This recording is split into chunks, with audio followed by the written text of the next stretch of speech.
excited to welcome Tim from Content Provider to Totally Music to chat about his band and musical career. Tim, welcome to Totally Music. Would you like to introduce yourself? Yes, thank you. I'm Tim Brudenell from the band Content Provider. Uh, yeah, we've been going around for about 4 years. I don't know. But yeah, so I'm the guitarist and frontman for us, and we're a three-piece from Nottingham, and we released our first EP about 18 months ago, and we've just released our second one. So yeah. It's great to have you on. So how did you all meet? Yeah, it was a bit of a weird one. It was a sort of lockdown thing. I'd been meaning I'd been writing stuff for years, but never done anything with it. And then I got furloughed from work, and I was like, if I don't do this now, I never will do. So I recorded them sort of demos in my on my very crappy equipment, and I quite enjoyed it. And then I sort of put out an advert for a bassist and a drummer to sort of initially it was just to sort of add bass and drums on what I'd recorded, but then that's how I met Irfan and Michael, who are the bassist and drummer, and it just sort of snowballed from there really, and we started playing live together and enjoyed it, and we've just been kind of playing and recording ever since really. So we were complete strangers before that. um yeah, it's a bit weird thinking back to it now, but yeah, lockdown was a weird time. It was. So how did you come up with the name Content Provider? So it was stolen from there's a comedian called Stuart Lee, who's I think book called Content Provider. If you've got very good eyesight, you might be able to see on the bookshelf behind me. I just thought it was quite a good name, really, because it's very, I guess, sort of postmodern-y, sort of, unfortunately, you kind of have to have a sort of social media presence and stuff in music. You can't really just release music and then not deal with it. So it's sort of like a kind of self-aware lean into that, going, you know, we're not making art, we're making content. So it's a bit, I suppose, ironic thing on that. Well, no, also it just sounded cool. I That's like the main reason for it. most band names, isn't it? It's either it sounds funny or cool. Um, so yeah. Cool. So for anyone who hasn't heard your music, how would you describe it? Oh, it's a bit all over the place, really. We try and take quite a bit of pride in, certainly when we're playing live, in that really we want all of our songs to sound quite different. And so I've seen lots of bands where you're like, oh, this is really cool for the first two or three songs, and then I get quite bored of it because clearly I've got a short attention span or something. But we all bring different flavors to it. So we try everything from sort of like indie pop to more sort of post punk sort of things. But I think you'll always, we probably have got a sound which is unique to us, because obviously it's our way of writing songs, and there's certain ways of writing melody and stuff. But I don't know, we're quite hard to categorize, which I quite enjoy about us, but also means it's really hard to get an audience. So what's your favourite song you've written and why? um it's sort of, I'm always most excited normally by the thing that I've most recently written, and then normally by the time we've sort of recorded it and released it, I'm sick to death of it. But sort of the most recent thing we released was a track called Red Moon Rising, which we normally sort of close our sets with, because it's quite a sort of almost proggy in the end, sort of long, noisy thing.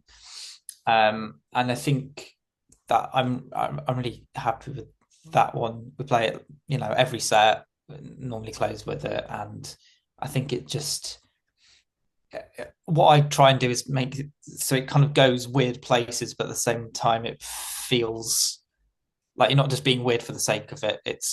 It feels natural, Yeah. and I felt like that because that song's got two very distinct, different parts, which I quite like that they're really different, but they do also sort of fit together, Yeah. even though they're in different timing and I think they're in a different key. I don't know. I'm not very good with um, sort of music term. What's the music theory is the thing I'm thinking of. I can't even think of the name of it. That's how bad I am at it. I just hit random chords and see what happens. Um, but yeah, I think of the stuff we've released so far, I'm really happy with that. That and another one called Organ Donor, which is very different, which is almost the closest thing we do to pop, really, for different reasons, I I guess. like Organ Donor. It's one of my favourites of yours. Thank you. So what's one of your favourite memories as a band and why? Um, I don't know. It's quite difficult because a lot of it, especially in the early when we were first doing it, it all seems so hazy. I think partly that is due to sort of the COVID fog, and not just that whole like couple of years. I'm like, I don't know, I don't know what happened. Um, but I don't. I think there was a real satisfaction we got when we released our first EP, and we did a sort of release show at Rough Trade in Nottingham, which was I think that's probably the most enjoyable gig from my point of view because it felt like we had something, concrete. We'd released singles up to that point, but to have a because I'm quite old school again. If you can see behind me, I've got loads of CDs and stuff. I'm a bit of a boomer in that respect. So I like to think of things as like albums and stuff. So it was quite nice to have something which felt like a body of work, I guess, at that point. Got Um, all my stash behind me here with CDs. oh yeah, it's good. It's good. I mean, I'm too much of a cheapskate for vinyl, so I've got next. CDs is like a good compromise for me. So you may have already just answered this, but what's your favourite gig you've done and why? Yeah, that was pretty good. There was also one I remember we did. Our drummer's from St Albans, and we've done one gig there at a place called the Horn. It's quite well known in the local area.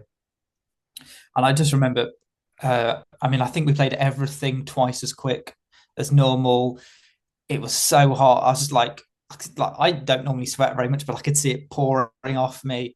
And it was just like, I don't think we played that great, but just like the energy of it. I just,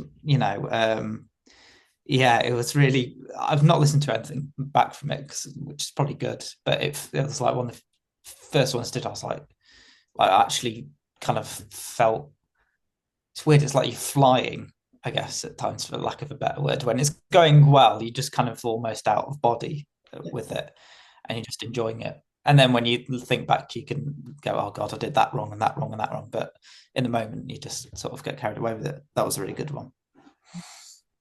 And if you could perform anywhere in the world, where would it be and why? I mean, this is probably it's got to be Glastonbury, really. I think that's certainly in the UK. That's like the Holy Grail, really, isn't it?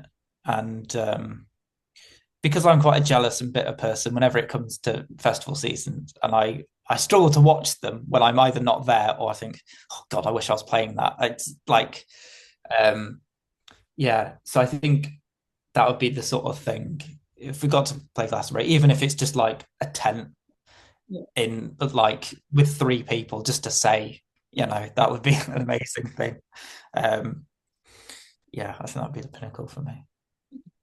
So what's one message you'd like to give to your fans?